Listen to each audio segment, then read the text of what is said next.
Глава 321. Опасность приближается. Два великих эксперта истинной души сделали свой ход, и вспыхнувшая духовная энергия чуть не разорвала комнату в клочья. Меч Малима, покрытый черным пламенем, уничтожил копье короля Южного Лета и коснулось короля. Хотя его духовный источник принял защитную форму, странный черный меч мог поглощать духовную энергию. Он выпустил силу, которая отбросила короля. Слишком скучно. Разочарованно взмахнул Малим черным мечом. Зачем применять яд? Лучше было бы сразиться. Жаль, что старший не послушал меня и сделал этот бой слишком скучным. Это оскорбление было для короля позором, вот только тяжело раненый король ничего не мог поделать. В нынешнем состоянии он не мог победить Малима. Когда короля отбросило назад, Ван Тяньлун приказах 5 экспертам гончих войны напасть на Чутяня. Чутянь крикнул «Лисенок!». Естественно, Лисенок понимал, что нужно делать, он вскинул духовную куклу, и Лисенок взорвался. Половину комнаты тут же заняло огромное тело ящерицы-дракона. Из его пасти вырвалось зеленое сияние, которое настигло эксперта на пике 9-го уровня пробужденной души. Ящерица дракона не была слабой, поэтому даже таким специалистам пришлось увернуться от атаки. ПФ. Взмахнул черным мечом Малим, и агрессивный зеленый свет ящерицы дракона разрубило надвое. Взять Чутяня живым напали 6 экспертов одновременно. Гоу Цаньцу остановил одного из них, но его атаковал другой эксперт, пробив защитную энергию Гоу Цаньцу алебардой. Мощная энергия причинила ему серьезные травмы. У Мэн Цин у сердца ушло в пятки. Это конец, король и Гоу Цаньцу не могли сопротивляться, а Мэн Цин и Чутянь были слишком слабыми, поэтому тоже не могли помочь. Не было ни подкрепления, ни чудес, и впереди их ждала лишь смерть. В этот решающий момент Чутянь достал 2 автомата. Помнишь их? Плохи дела. Изменился в лице Ван Тяньлун и быстро отступил. Алой бурей вырвались красные иглы, которые ударили по экспертам гончих войны, и тех с жалкими криками упали. Каждая игла была густо смазана ядом, и хотя она не убила экспертов, однако их тела онемели. Из черного меча Малима вырвалось черное пламя, окружившее его. Духовная энергия истинной души была слишком сильной, и серебряная игла Ин 2-го класса не смогла ее пробить. К тому же в автоматах было мало игл. Чутянь нахмурил брови. Другого способа не было, методы пробужденной души не могли справиться с экспертом истинной души. Оставалось лишь поглощать энергию истинной души и выматывать эксперта. Малим понял, что Чутянь уже применил все свои уловки, а ты способен, Чутянь. Если присягнешь в верности гончим войны, я позволю тебе выжить. Хорошо.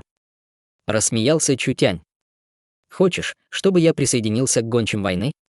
Тогда у меня есть условие: убей Ван Тяньлуна. Ван Тяньлун и подумать не мог, что Чутянь пойдет на такое. Преподобный посланник, ПФ, думаешь, ты достаточно силен, чтобы ставить мне условия?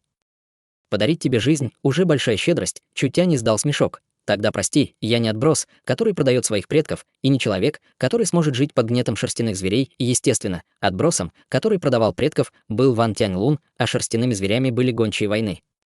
Позорное бахвальство. Вспыхнули яростью глаза Малима. Раз ты не готов сдаться, мы сделаем ход.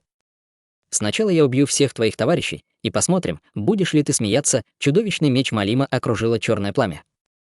Мэн Цин ощутила пугающее убийственное намерение. Малим уже понял, как Мэн Цин относится к Чутяню, поэтому решил убить ее, чтобы сломать Чутяня. Если Малим лично придет за Мэн Цину, она не сможет убежать. Боюсь, у тебя нет такой возможности. Чутянь взмахнул мечом, из его тела вырвалась жуткая аура. Словно на землю сошел древний демонический бог. Эта сила ошеломила Малима, Ван Тяньлуна, экспертов гончих войны и даже короля. Чутянь медленно поднялся в воздух, на лице его был циничный взгляд. Он напоминал великого императора, бога, который смотрел на смертных. Духовный источник в виде девятиглазого демона, пробудись, за Чутянем возник массивный силуэт, и крепость заполнила мощное давление. Все гончие войны, атакующие крепость, ощутили эту ауру, а их животные от страха потеряли контроль над собой. Битва превратилась в хаос. Что это была за шокирующая сила? Малим поверить не мог, что ужасающая сила древнего бога исходит от слабого человека. Когда Чутянь выпустил пугающую ауру, он перестал атаковать и перешел в оборонительную позицию. Иллюзия? Нет, похоже, что нет. Сила была твердой, просто пустая уловка. Убейте его. 5 экспертов гончих войны, получив приказ, вместе подпрыгнули, одновременно призвав духовные источники и напав. Когда Чутянь столкнулся с 5 экспертами на пике 9-го уровня пробужденной души, его взгляд стал холодным, а выражение лица не изменилось. Если бы кто-то присмотрелся к его глазам, то заметил бы, что их цвет изменился, левый стал серебристым, а правый — золотистым. 7 зрачков образовывали цветок. «Хочешь, чтобы эти люди меня убили?» Голос Чутеня был тихим, однако был наполнен божественным уважением, которое разорвало разумы 5 экспертов, словно бомба. Духовная энергия была слишком сильной, и духовные источники рухнули, а они лишились сил. Духовный урожай, засветился фиолетовый зрачок. Девятиглазый демонический бог вскинул фиолетовый серп и невероятно быстро ударил по 5 экспертам.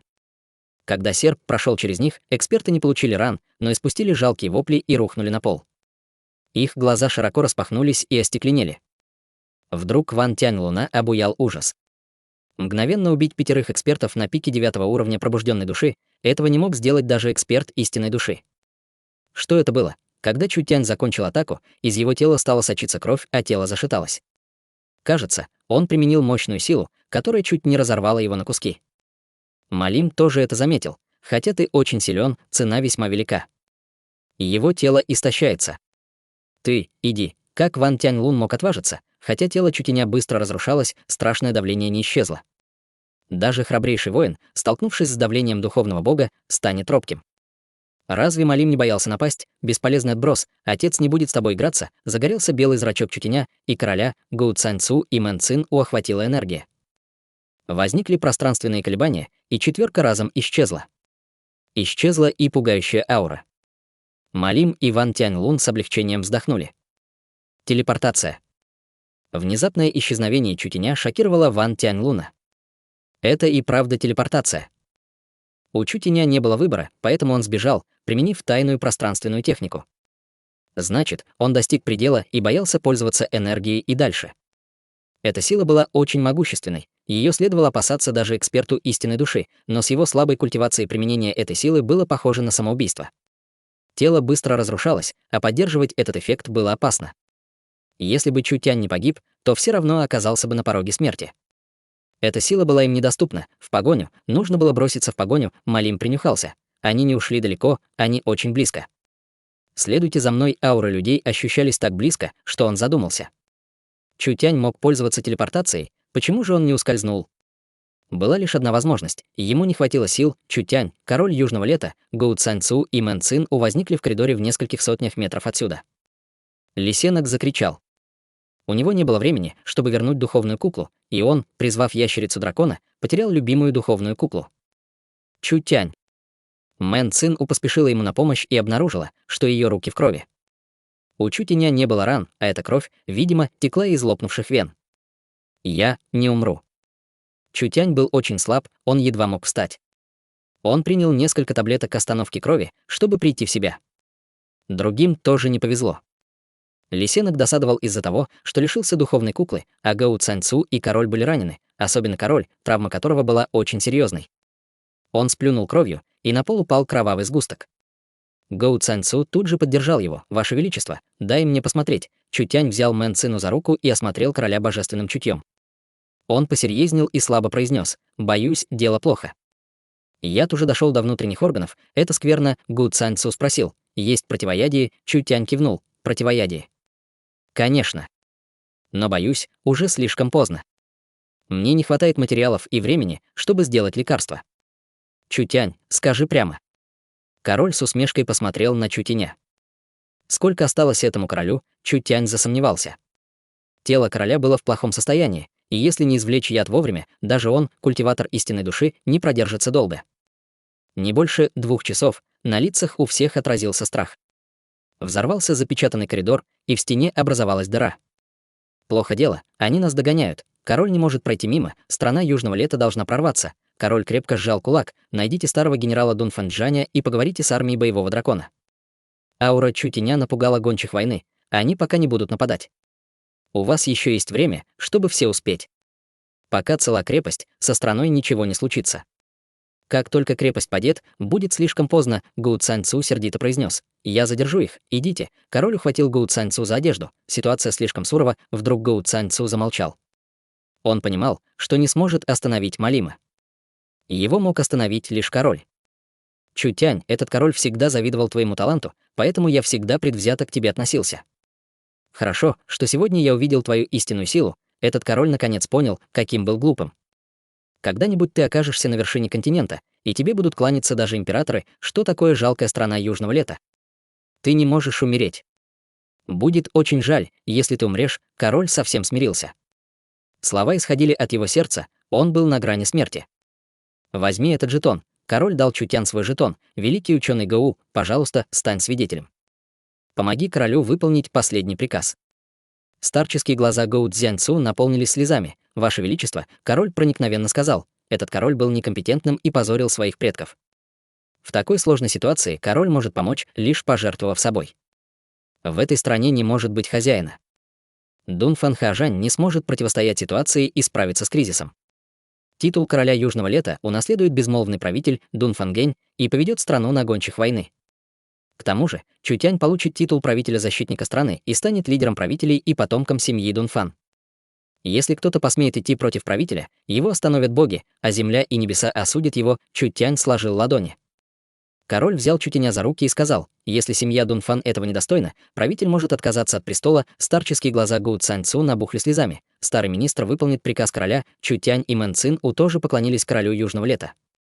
В этот миг их охватило ожесточенное убийственное намерение. Король применил тайную технику семьи Дунфан, сжигая свою жизненную энергию и извергая силой. Невидимая рука схватила троих и выбросила их наружу. Король опустился на колени. «Я доверяю вам всем земли Южного лета. Вы должны отомстить за этого короля. Король скорее умрет, чем встанет на колени, но сегодня он встал на колени перед ними тремя». Разве не трагическое и обречённое это было зрелище? Когда канал закрылся, раздался шум. На короля холодно посмотрел отряд Малима. «Ты не убегаешь, этот король — король Южного лета, и если я умру, то умру с достоинством». Помолчав, Малим кивнул Ван Тяньлуну, который стоял рядом с ним, и сказал, «Ты останешься на месте, тебе запрещено двигаться». «Я воздам королю последние почести», король разразился хохотом. «Давай». Когда они столкнулись, сила истинного духа мгновенно породила мощный взрыв. Звуки сражения раздавались еще 10 минут, а потом полностью утихли.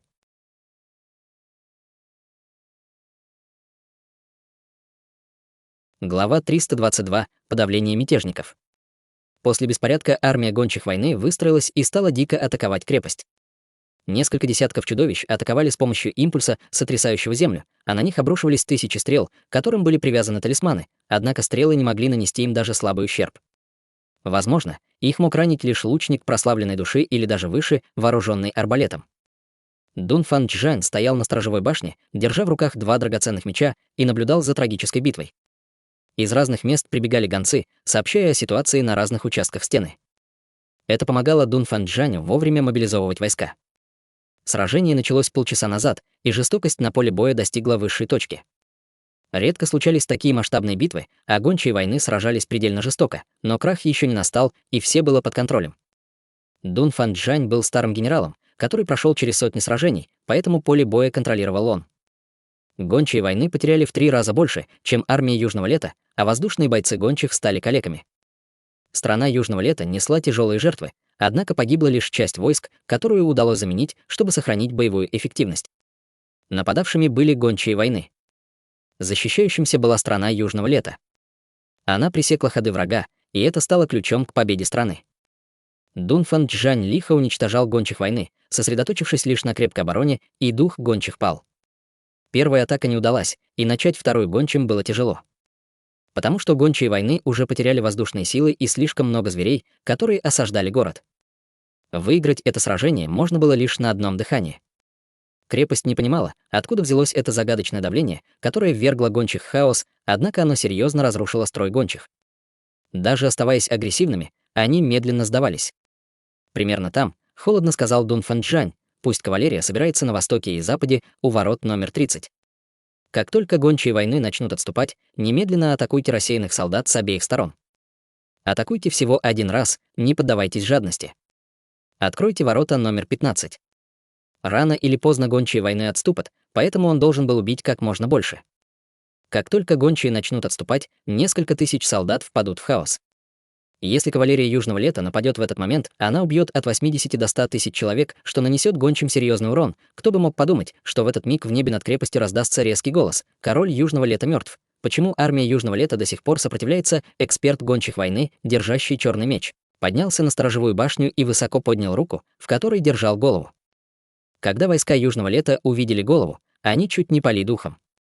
Эта голова принадлежала именно королю. Король мертв, король умер, словно молния среди ясного неба, это вмиг ошеломило армию Южного Лета, все запаниковали. Если погиб даже король, стоит ли им сражаться дальше? Армия гончих войны это заметила и стала атаковать еще яростнее. Когда моральный дух армии Южного Лета пострадал, они удвоили усилия.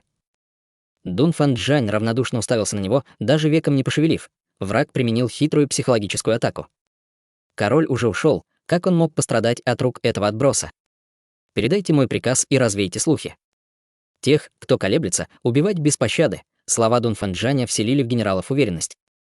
Генералы тут же отдали приказ потрясенным и подавленным людям. Никто не видел, как дрожала рука Дун Фан Чжаня. «Мой король. Тебя, правда, убили, несомненно, если станет известно, что король умер в передовой крепости, это поразит моральный дух солдат и всколыхнет страну». Дун Фан Чжань не знал правды и не мог сразу в это поверить. Он командовал армией, и даже если он был потрясен, разве можно было волновать солдат? В это время Чутянь, Гоу Цань Цу и Мэн Цин уворвались в сторожевую башню. Все очень сожалели о своем виде, особенно Мэн Цину, которая была вся в крови. Чтобы защитить Чутяня, она по пути убила не меньше 20 экспертов гончих войны. Чутянь сильно ослаб, его боевая мощь уменьшилась. Если бы не защита Гоу Цань Цу и Мэн Цину, гончие убили бы его. С тревожным выражением лица Гоу Цань Цу крикнул: «Командир!» «Я должен кое-что сообщить», — с поникшим видом Дун Фан Чжань спросил: «В чем дело? Армия боевого дракона подозревается в мятеже». С тревогой произнес Гоу Цань Цу: «Мой король приказал быстро усмирить их, чтобы избежать беспорядков в крепости». «Что?» Армия боевого дракона восстала. Интуиция подсказывала Дун Фан Чжаню, что так, скорее всего, и есть. У него уже были подозрения насчет Ван Тяньлуна, однако Ван Тяньлун вел себя слишком осторожно, и ему не удалось найти доказательств. Если армия боевого дракона правда восстала, передовая крепость была в большой опасности. Было еще кое-что, от чего сердце Дун Фан Чжаня замерло. Если Ван Тяньлун восстал, он не мог отказаться от такого хорошего шанса убить короля. Значит, высока была вероятность, что новости были правдой, возможно, короля Южного Лета уже убили. Команда Гоу Цань Цу тоже понимала, насколько это опасно, поэтому не сказала об этом прямо. Это жетон короля, это был главный жетон короля, который тот не давал кому угодно. Раз жетон был не у короля, оставался лишь один вариант. Король уже мертв, черт, Дун Фан Чжань подавил скорбь. Эти ублюдки заслуживают смерти. Чутянь слабо подошел к Дун Фан Чжаню, сложил ладони и произнес: «Командир, раз дошло до такого, вы должны торопиться. От командира зависит, защитится крепость или нет». Гоу Цань Цу тоже сказал: «Пока стоит крепость, страна Южного Лета неприступна. Если крепость падет, страна окажется в серьезной опасности. Докладываю». Вбежал посыльный. «Командир. Армия боевого дракона на западе подозревается в том, что впустила гончих войны. На гарнизоне разразилась битва, и они зажгли маяк, прося о помощи, кулак Дун Фан Чжаня врезался в стену. Выпускайте кровавых ястребов. Этот старик лично расправится с хаосом. Кровавые ястребы были армией семьи Дун Фан и находились в штаб-квартире безмольного правителя. Это были драгоценные воздушные войска, хотя кровавые ястребы размещались в крепости, они редко участвовали в боях. Кровавые ястребы принимали участие в бою лишь в экстренной ситуации и по приказу маршала. «Мы тоже пойдем», — Гоу Цань Цу дунул в рог, и собрались несколько десятков рыцарей-грифонов. Дун Фан Чжань уже поднял кровавых ястребов, и из крепости вышли несколько сотен генералов семьи Дун Фан, одетых в кровавые одежды и сидящих на ястребах. Чу Тянь, Гоу Цань Цу и Мэн Цин оседлали одного грифона, применив жетон короля, приказали королевским рыцарям работать вместе с кровавыми ястребами. И грифоны, и кровавые ястребы были очень быстрыми, особенно если разгонялись на полную скорость. Преодолев огромное расстояние меньше, чем за полчаса, они увидели крепость боевого дракона в смятении. В крепости царил хаос. Армия боевого дракона действительно восстала, и многие из них оказались экспертами гончих войны, внезапная атака повергла армию Южного Лета в страх. Повезло, что единственными мятежниками были только прямые подчиненные Ван Тяньлуна, а армия земляного дракона и другие войска вместе с ним не восстали. К тому же, крепость боевого дракона охраняли не только армия боевого дракона, но и другие генералы высшего класса. Ситуация была опасной, однако крахом пока не грозила. Психи. Вы все с ума посходили. Покрытый кровоточащими ранами, вице-генерал армии боевого дракона лично вел за собой несколько сотен солдат. Поверить не могу, что молодой командир предал страну Южного Лета, Ванту держал в руке длинное копье и вел рыцарей земляного дракона в атаку на гончих войны. Засмеявшись, Ванту крикнул: «Ванли! От этой битвы зависит, сможет ли мой клан восстановить свой королевский статус. Молодой командир не говорил тебе об этом, потому что знал, что ты упрямый. Я не ожидал, что даже теперь ты нам помешаешь. Если и дальше будешь сопротивляться, не вини копье этого генерала в невежливости, королевский клан». Громко захохотал Ванли. Если королевской семье нужно вести себя, как слуги гончих войны, нужен ли ей статус королевской семьи? Вы все хотите стать лакеями гончих войны. Гончие войны — наши враги. Предав Южное Лето и человечество, вы стали хуже собак. Я скорее умру, чем сдамся. Хорошо, ты ищешь смерти. Вышел из себя Ванту. Убить армия земляного дракона кинулась вперед, и генерал по имени Ван Ли получил несколько серьезных ран, а всех солдат, что стояли рядом с ним, убили. В воздухе блеснул падающий меч. «Ах!» Издал жалкий крик Ван Ли, когда ему отрезали руку. Ванту с холодным презрением улыбнулся. Это следствие непослушания. «Зарежьте его ради меня, мятежный отброс. Умри!» Из коридора раздался ужасный рев, и бурей хлынули несколько сотен кровавых ястребов. Рыцари армии земляного дракона не успели отреагировать, и несколько десятков сразу же погибли. Ванту был поражен и зол. Кровавые ястребы. Почему они так быстро прилетели? Армия земляного дракона была важна для семьи Ван. В ней было около 2000 человек. В бою они потеряли немало солдат, а в битву вступили кровавые ястребы. Как Ванту мог не злиться? На что рассчитывают кровавые ястребы? Разве рыцари армии земляного дракона вас боятся? Не успев выругаться, Ванту увидел седовласого генерала, который возглавлял кровавых ястребов. Держа в руке огромный меч, указывающий на Ванту, он стоял на кровавом ястребе. Это Дун Фанчжань. Ванту быстро поднял копье, чтобы остановить его. «Умри!» Удар Дун Фанчжаня отрубил копье острие. Дун Фанчжань веками блуждал по полю боя, убивая несметное количество людей, сталкиваясь даже с экспертами истинной души. Он был сильнее любого маркиза, и Ванту, культиватор 9-го уровня пробужденной души, вряд ли мог ему сопротивляться. Ван Ли заметил, что приближается Дун Фанчжань, и облегченно вздохнул. Этому слуге стыдно, я не смог их остановить. Прошу маршала защитить передний рубеж крепости. Южное Лето и гончие войны не могут сосуществовать. Нельзя отдавать даже 5 земли, и он рухнул в море трупов и крови. До сих пор сопротивляющийся генерал семьи Ван наконец поддался своим тяжелым ранам.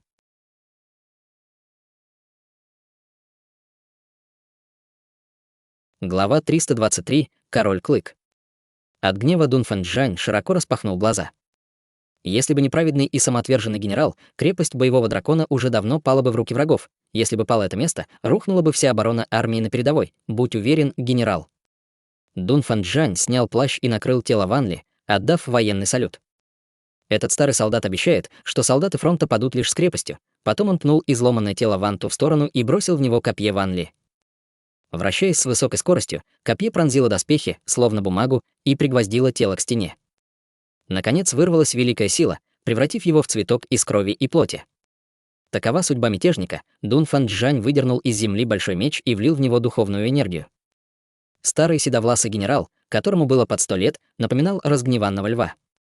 Он сердито взревел: «За Южное Лето, за человечество, убивайте мятежников и гончих войны.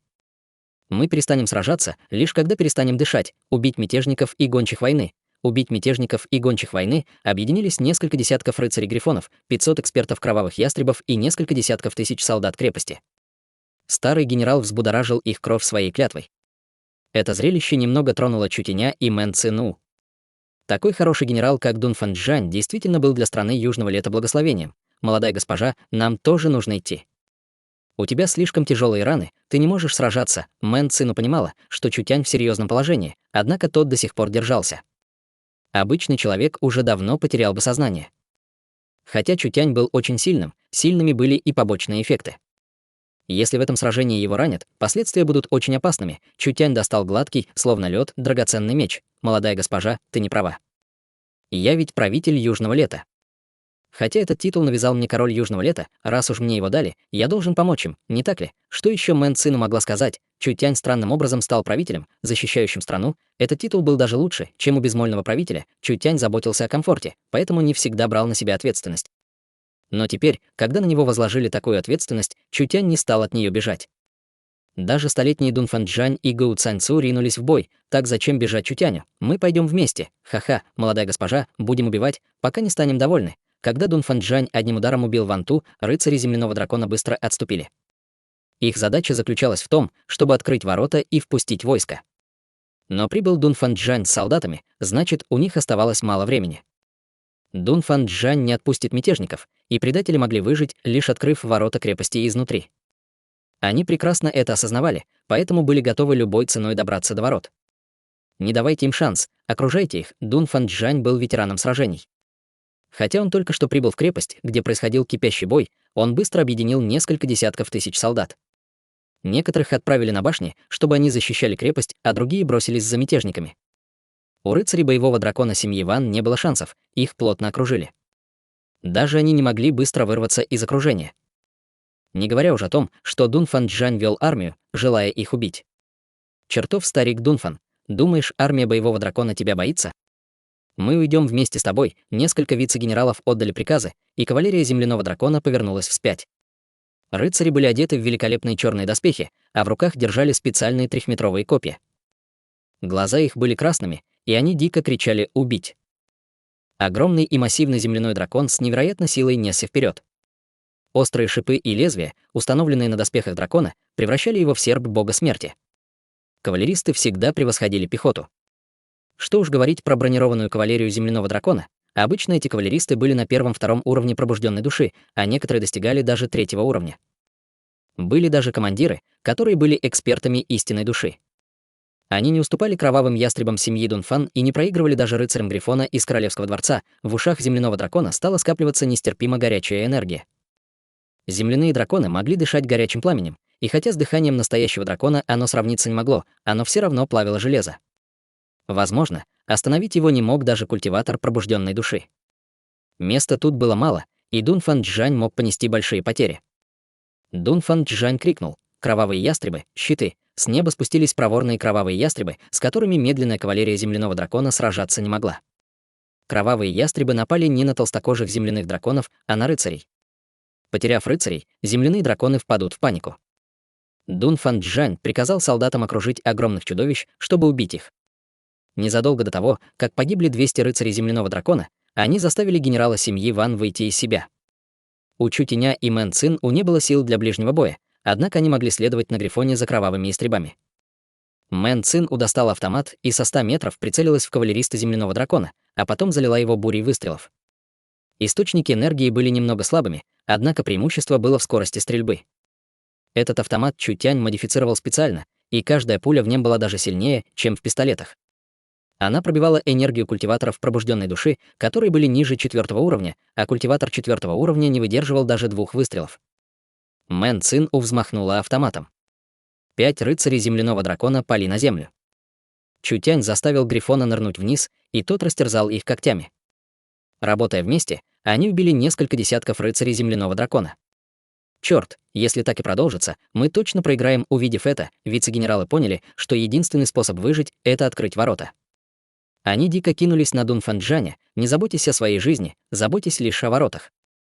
Разве Дун Фанчжань мог позволить им добраться туда? Этот седовласый старый генерал одним махом уничтожил 20 рыцарей земляного дракона и даже убил вице-генерала 9-го уровня пробужденной души. Хотя он получил 7 ран, сражался он, словно дикий зверь, которого никто не мог одолеть. Этот старик с ума сошел. Он хочет погибнуть вместе с нами. Осталось чуть больше 800 кавалеристов земляного дракона, а раненых в этой атаке было уже 3000. Они становились все слабее и уже не так решительно атаковали. Наконец, с помощью кровавых ястребов уничтожили весь отряд рыцарей земляного дракона. Дун Фанчжань убивал всех экспертов гончих войны, которые проникли внутрь. Хотя крепость боевого дракона временно спаслась, трагическая битва с серьезными потерями чуть не разрушила ее. Боевые действия шли уже 2 часа. Кровь текла внутри и снаружи, словно река, и обе стороны понесли бесчисленные жертвы. Продолжайте обороняться. Гончие войны долго не продержатся. Тело Дун Фанчжаня было покрыто кровью. У него было несколько десятков ран, однако он размахивал огромным мечом, словно его тело больше ему не принадлежало. В этой битве погибла половина из 500 генералов кровавых ястребов. Это был козырь семьи Дунфан. Дун Фанчжаню казалось, будто ему в сердце вонзили кинжал, однако он должен был защищать крепость, какую бы цену ни пришлось заплатить. Пока цела крепость, страна Южного Лета может начать контратаку. Казалось, что победа у них в руках, наконец гончие войны затрубили отступление. Огромная армия, оставляя за собой сотни тысяч трупов, схлынула, словно отлив. Солдаты Южного лета, забрызганные кровью, сражавшиеся несколько часов, возбужденно закричали. Гончие войны, будучи не в силах сражаться, наконец отступали. Гончие войны отступают, наконец-то гончие войны отступают, страна Южного лета победила. Да здравствует страна Южного лета! Да здравствует маршал, военная система гончих войны была очень хаотичной. Когда они услышали сигнал отступления, то стали отступать целыми отрядами, образуя хаос. Они бежали, сбрасывая доспехи, и выглядел очень неловко. Казалось, вторая атака невозможна. Гончие войны не ожидали такой атаки. Страна Южного лета только что прошла через кровавую баню, однако отправила солдат вслед за ними. В 2 кавалерийских отрядах было не больше 100 тысяч человек, однако ключом к стратегии было не количество, а верный момент, когда кавалерия проскакала ворота и полетела над равнинами. Они стали походить на 2 острых меча, которые настигали дико удирающих гончих войны. Гончие войны отступали. Они не могли осаждать город и бежали, спасаясь от дождя стрел. Им стало очень стыдно, их боевой дух замерз, они пытались сбежать, как они могли сопротивляться. Резня стала односторонней. Скоро гончие войны станут грудой окровавленных трупов. Чутянь не удержался от похвалы. Хороший ход, старый генерал и вправду был самым опытным генералом, который в нужный момент применил кавалерию. Разочарованные тем, что не удалось напасть на крепость, гончие войны потеряли во время отступления еще 58 тысяч человек, им словно раны солью обсыпали, и они не желали нападать на крепость снова. Битва закончилась, и гончие войны с позором сбежали в прерии, страна Южного лета тоже заплатила высокую цену, однако пострадала крепость. Ее можно было восстановить за год, а большинство сил страны выжили. Если бы не гибель короля Южного лета. Эта битва была бы прекрасной, но изменение на поле боя произошло тогда, когда этого никто не ожидал. Раздался глубокий бой барабана. Они не слышали раньше этого барабана, и хотя звук был приглушенным, он был очень сильным, словно исходил из земли. Этот звук был полон убийственного намерения, отличного от того, что было у побежденной армии гончих войны. Дун Фанчжань тут же изменился в лице. «Отступаем!» «Скорее отступаем!» Дун Фанчжань покинул сторожевую башню и уже не мог отдавать приказы. Всего за 10 минут поле боя претерпело шокирующие перемены. Рассыпанные вокруг флаги разных цветов и форм вдруг бесследно исчезли. Утих гудящий рог. В центре армии гончих войны вдруг возникли черные флаги. Это была армия, которая с самого начала боя оставалась на месте. Все это время они находились в центре армии гончих войны и показались лишь сейчас. Словно под глубинами моря проступил опасно таящийся риф, плохи дела, у гончих войны еще были тузы в рукаве, они не сражались в полную силу и даже притворились, что отступают. Словно командир противника отлично понимал Дун Фанчжаня, а Дун Фанчжань про врага ничего не знал. Кто был командиром этой армии, откуда возникла такая организованная армия, Дун Фанчжаня охватило нехорошее предчувствие. Что-то изменилось на равнинах гончих войны, а команда разведчиков Южного лета ничего не сообщала. «Король Клык, король Клык, король Клык», заголосила армия гончих войны, словно должен был появиться их император.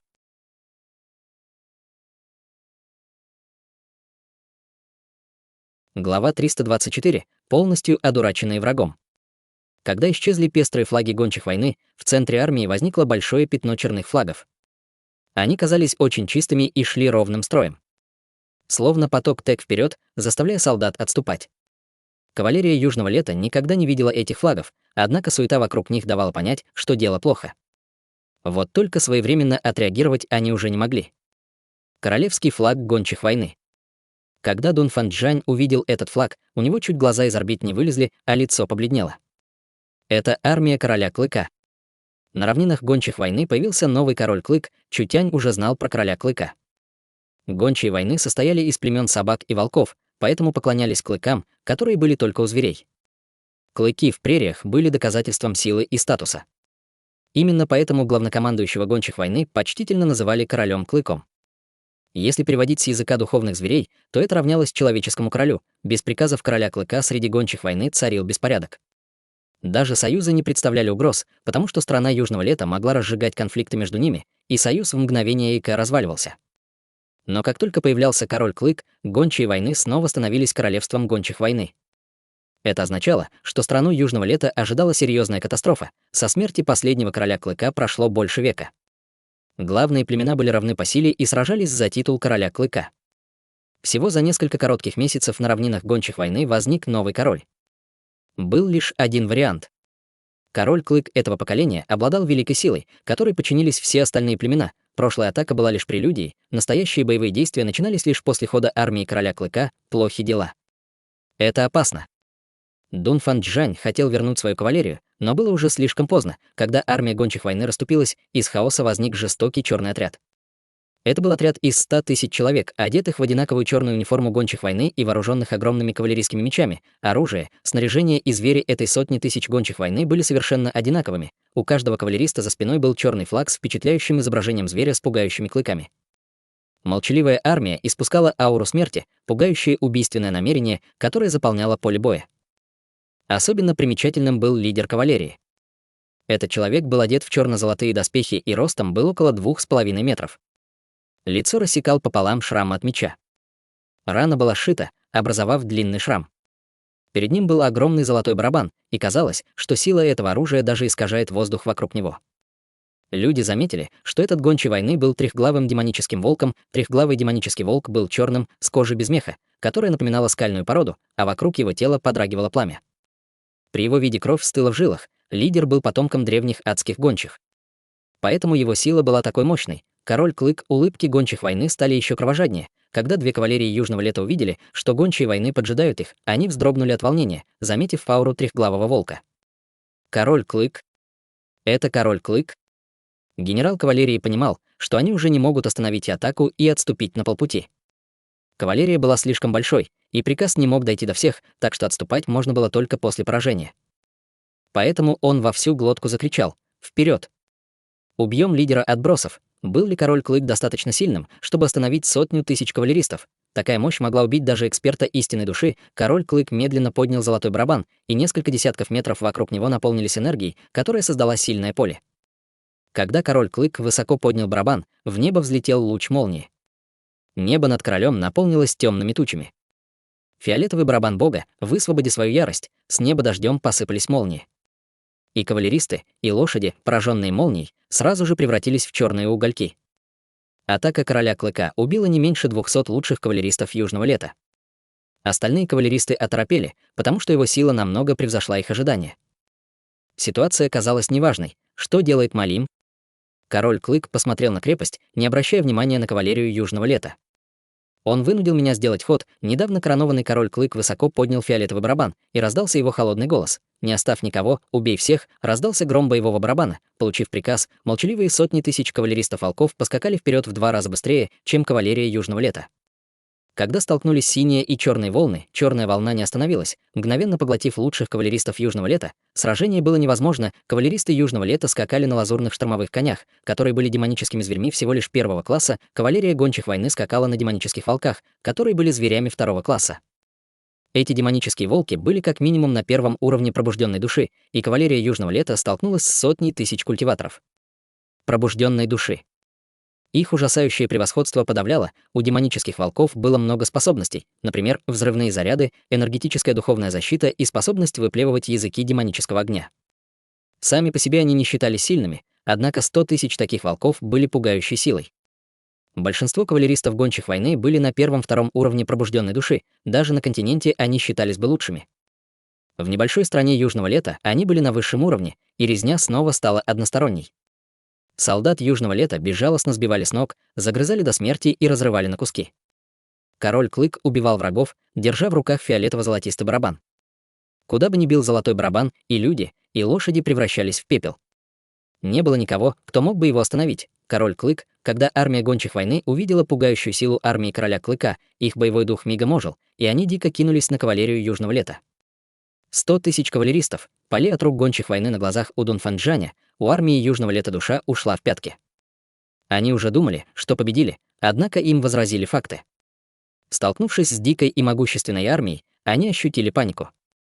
Убить всех людей, кавалерия демонических волков прорвалась сквозь кавалерию Южного Лета, словно огромный черный меч, и добралась до крепости. Словно очнувшись ото сна, командиры Южного Лета стали отдавать приказы. «Готовьтесь к бою. Мы должны остановить их снаружи стен». Король Клык высоко поднял фиолетовый барабан бога. «Дай мне силу», в барабан ударила молния, упавшая с неба. Король Клык сразу отбросил оружие и силой кинулся к воротам, пробив в них большую дыру. Гарнизон Южного Лета наполнился жалкими криками. Слишком пугающе, сила этого оружия оказалась неслыханной. Силы короля Клыка уже было достаточно, чтобы ввергнуть их в панику, а когда король Клык одним ударом уничтожил ворота, кавалерия демонического волка перепрыгнула через широкий и глубокий ров, после чего направилась в крепость. Генералы Южного Лета впали в панику. Западная линия потеряна, западная линия потеряна. Запрашивая подкрепление, крепость наполнилась жалкими и скорбными воплями. Перед такой пугающей армией сдались даже те солдаты, которыми гордилась страна Южного Лета. Дун Фанчжань гневно сжал кулак. Невозможно собрать такую армию за один день. Если бы у гончих войны была такая армия, я должен был об этом узнать. Откуда они взялись, Гоу Цаньцу позвал Дун Фанчжаня. «Маршал, крепость нельзя защитить, мы должны немедленно возвращаться в имперский город. Вы все можете идти». Дун Фанчжань тоже понимал, что если король Клык сломал ворота крепости, линию фронта уже нельзя оборонять. Вы должны вернуться и доложить имперскому городу, чтобы они немедленно приготовились. Когда захватят передний край фронта, сразу же нападут на имперский город. Когда падет имперский город, страна Южного Лета уже не сможет спастись. Мэн Цину спросила: «А как же старший маршал? Этот старый солдат больше 50 лет защищает линию фронта». Дун Фанчжань сжимал копье и смотрел на волны кавалерии демонического волка. «Я буду сражаться до последней секунды. Ничего больше не говорите. Вы нужны стране Южного Лета. Скорее уходите, крепость не могла остановить новую волну атак». Они должны были смириться, хотя не были к такому готовы, в имперском городе не знали, что происходит. Следовало доложить имперскому городу, иначе как он сможет противостоять такой пугающей армии? Чутянь призвал всех: если безмольного правителя нет, имперскому городу понадобится опытный командир. «Думаю, старый генерал должен пойти с нами. В семье Дунфан нет столько талантливых генералов, а в семье Наньгун их, как облаков в небе. Зачем вам этот старик?» Дун Фанчжань уже принял решение. «Не говорите больше ничего. Этот старик 50 лет защищал фронт, я уже не думаю про жизнь и смерть. Моя кровь и плоть стали частью Великой Стены Южного Лета. Я должен защищать ее до конца». Чутянь вскинул брови, однако встал Гоу Цаньцу. «Правитель, защищающий страну, президент Мэн, раз дошло до такого, пожалуйста, уважьте желание старого генерала. Страна нуждается в вас, верно?» Такой человек, как Дун Фанчжань, не мог отступить. Даже зная, что его ждет лишь смерть, он сражался бы до последнего вздоха, ради чести, ради веры, ради обетов. Гоу Цаньцу и несколько десятков рыцарей Грифона собрались вместе. Чутянь и Мэн Цин усложили руки перед Дун Фанчжанем, а потом оседлали Грифона и последовали за Гоу Цаньцу, покидая фронтовую крепость. Следовало как можно быстрее оповестить имперский город, иначе он окажется в опасности. Из передовой крепости доносились жалкие вопли. Армия Южного Лета несла тяжелые потери. Они и без того были серьезно ранены, однако вторая атака гончих войны заняла всего 15 минут, и они пробили ворота.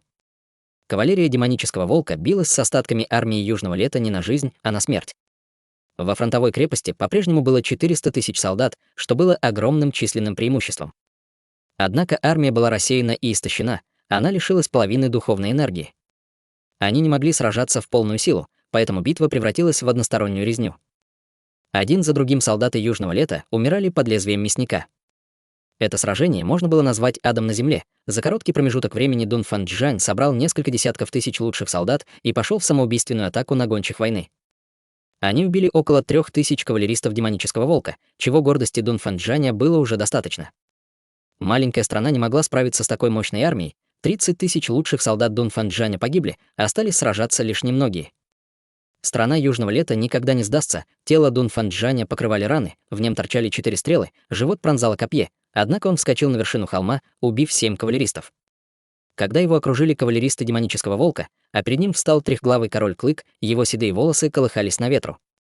Дун Фанчжань издал дикий смешок, а вдруг ударил копьем, пронзив еще 2 кавалеристов демонического волка. Копье схватила сильная рука. Трехголовый волк держал в другой руке фиолетово-золотистый барабан. Прямо на Дун Фанчжаня смотрели холодные и жестокие глаза. «Даже в такой ситуации ты нанес моей армии немалый урон. Ты правда достоин быть одним из лучших генералов Южного Лета. Лучший генерал Южного Лета — безмолвный правитель. На что рассчитывать этому старику?» Дун Фанчжань легко узнал собеседника. «Если ты не боишься безмольного правителя, почему увел его отсюда? Сдавайся!» Холодно произнес король Клык. «Скоро страна Южного Лета станет вассальным государством моей страны гончих войны. Если ты сдашься и присягнешь мне на верность, ты все равно будешь самым знаменитым генералом Южного Лета». Духовная энергия Дун Фанчжаня исчерпалась, из-за ран он уже не мог сражаться. Дун Фан Джан с презрением посмотрел на короля Клыка, вытащил из ножен меч и брызнула кровь. Дун Фан Джан стоял среди руин крепости, покрытый ранами, его седые волосы развивались на ветру, однако напоминал он разъяренного гиганта, который стоял лицом к северу. Дун Фан Джан решил сам лишить себя жизни. Передовая крепость полностью пала в руки врагов.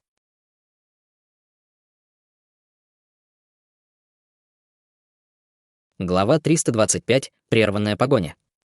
Всадники демонических волков ненавидели Дун Фан Джаня, потому что он убил многих гончих войны.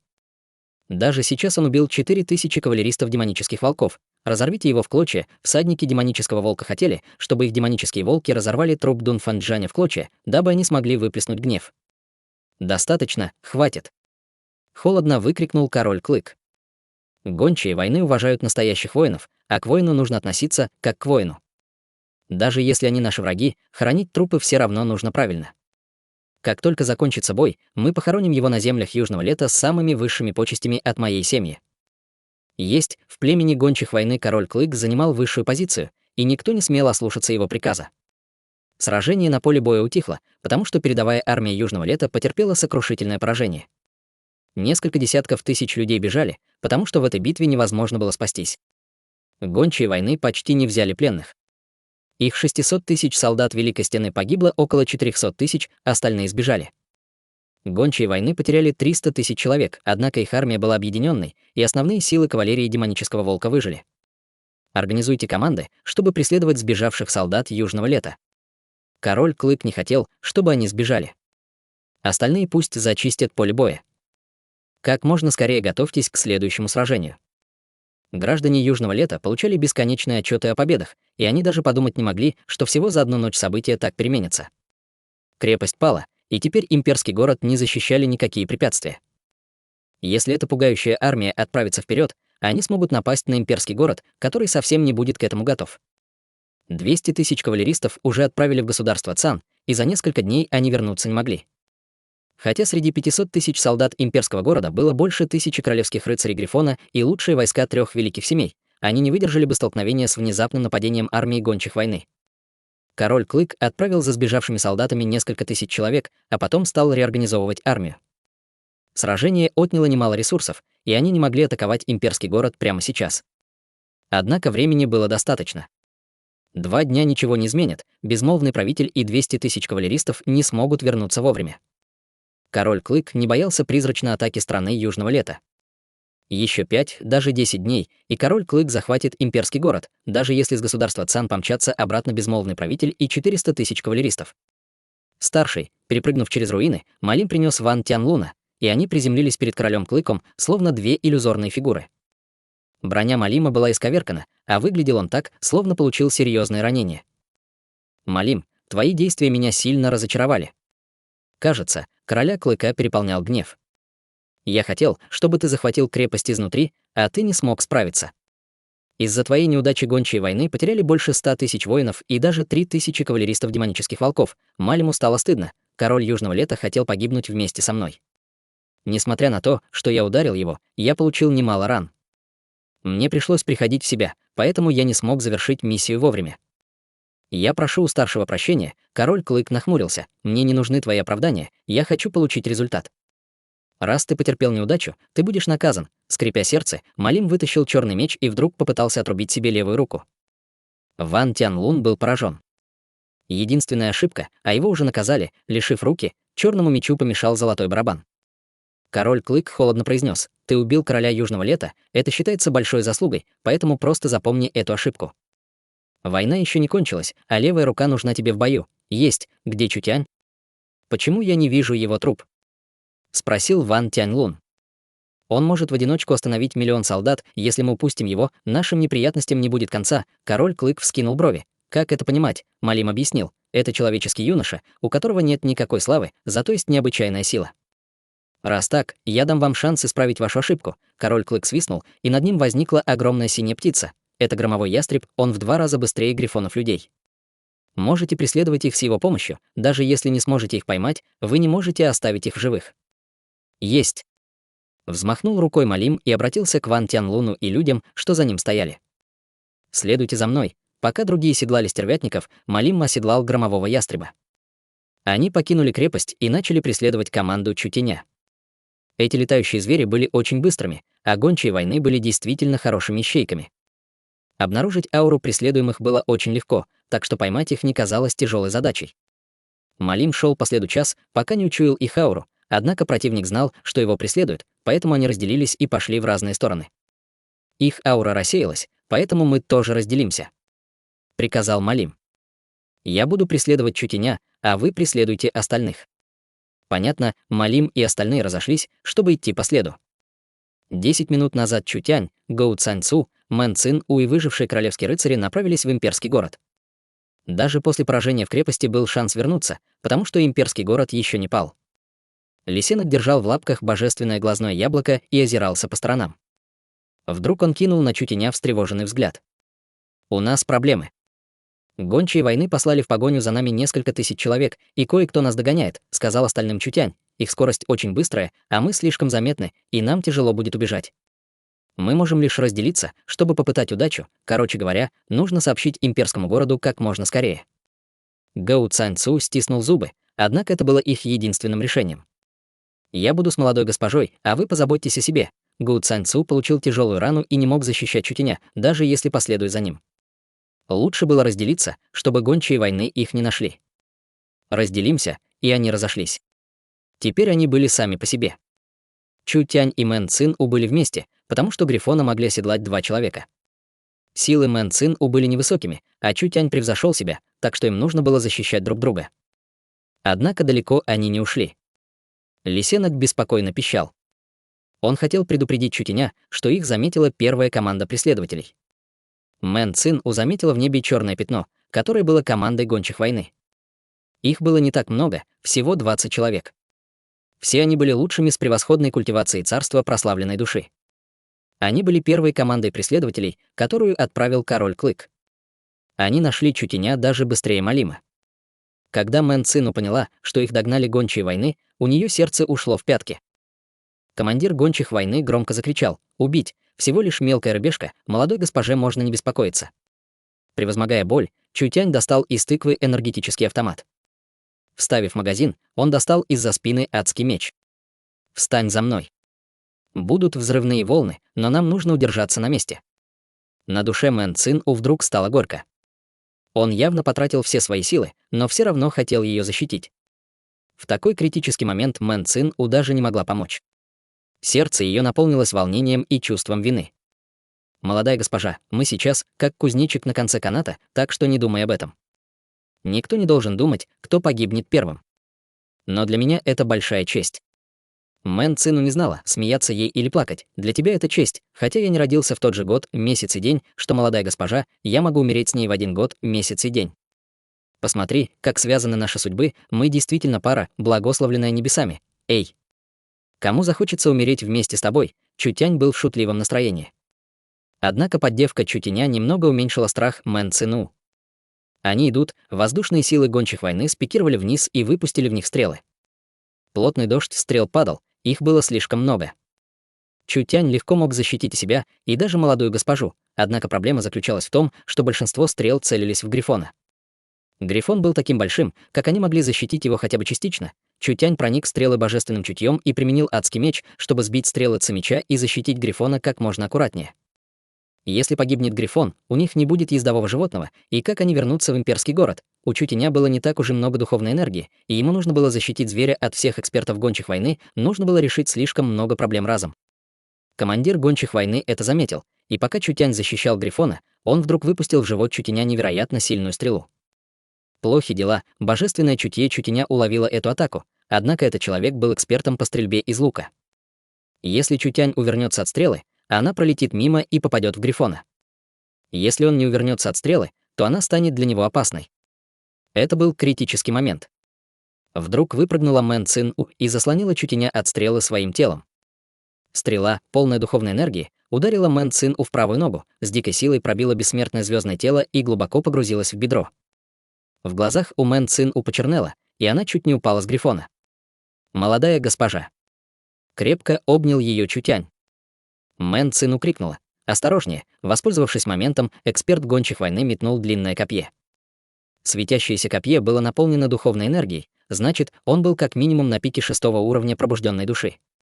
В честном бою Чутянь даже не смотрел бы на него, как на равного, однако теперь он был ему не по силам. Но это не значило, что Чутянь был ягненком, который ожидал, пока его убьют. Левая рука Чутяня вдруг вскинула автомат, и он, нажав на курок, отправил в небо огромное количество светящихся пуль. Гончие войны явно никогда не видели энергетическое оружие, и несколько десятков пуль достигли цели. Некоторые попали в стервятника, а некоторые в эксперта гончих войны. Высокой температуры было достаточно, чтобы расплавить железо, поэтому стервятник получил смертельные раны, а командир гончих войны упал с его спины. Чутянь подошел ближе к другим преследователям и выстрелил в них с близкого расстояния. С жалкими криками упали еще 2 стервятника, пролетев несколько сотен метров до земли. Гончие войны убрали луки, достали оружие и стали бесстрашно приближаться. В энергетическом автомате Чутяня закончилась энергия. У него не было времени, чтобы перезарядить магазин, так что он послал полосу меча, чтобы отбросить 2. Другой гончий войны добрался до Грифона и безжалостно ткнул его копьем в живот, проделав в нем ужасную рану. Грифон вскрикнул, потерял равновесие и чуть не сбросил Чутяня и Мэн Цину. Чёрт, Мэн Цину взяла у Чутяня автомат и вставила новый магазин. Эти энергетические шары могли с ужасающей силой пробили броню, мгновенно оставив на телах экспертов гончих войны расплавленные дыры. Хороший ход, молодая госпожа, было еще много гончих войны. Они приняли молчаливое решение атаковать издалека. Даже в обычных обстоятельствах такая операция, не говоря уже о силе Чутяня, была достаточно сложной. Лезвие быстро проткнуло шею Грифона, и раненый Грифон не смог удержаться. Тело его вдруг перекосилось, и он рухнул с большой высоты. Это плохо, обеих сбросило в воздух, и они, потеряв равновесие, закружились в падении. Потеряв зверя, они уже не могли передвигаться по воздуху. Гончие войны окружали их, чтобы разорвать на куски.